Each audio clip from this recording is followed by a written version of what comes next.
Isang kababayan nating Pilipina ang inaresto sa bansang Japan dahil sa pagkakadawit o pagkakasangkot sa pagkamatay ng magkasintahang Hapones sa nasabing bansa.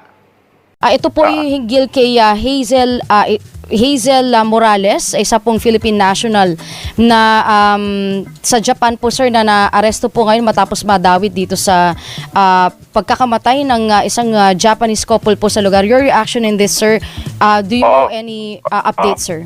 Go ahead. Oo, nakarating na sa amin ang ulat patungkol sa kanya and in tandem with Ambassador Milen Garcia in Tokyo and our labor attaché Mon Astrana, we are already geared up to provide legal assistance. So we are in coordination with the Japanese authorities, have made known to the Japanese authorities that we intend to provide such legal and other forms of assistance to her.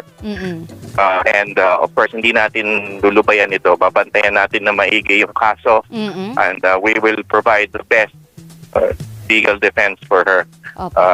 And other forms of assistance. We'll also get in touch with her family here para ma-assure din sila at tinutulungan natin siya. Opo, but do you have any background on the dito po sa ating kababayan po na nakakulong ngayon? Ito po ba yung first time niya sa Japan? Matagal na po ba siya dun, sir? Do you have any information on that? Well, ang stage na, ang alam ko doon sa ulat ay may reports that she is a worker.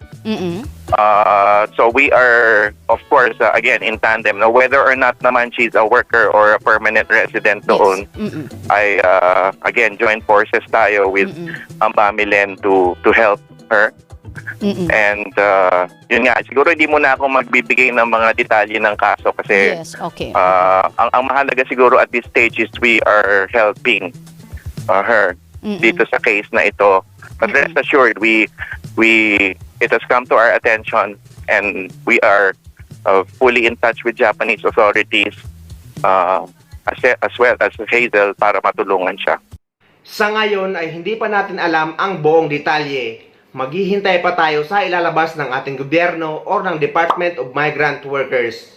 Ang mga ganitong kaso ay kakapulutan natin ng aral lalo na't sangkot ang kababayan nating OFW para hindi na mangyari sa iba pa nating kababayan o sa mga kapwa natin overseas Filipino workers.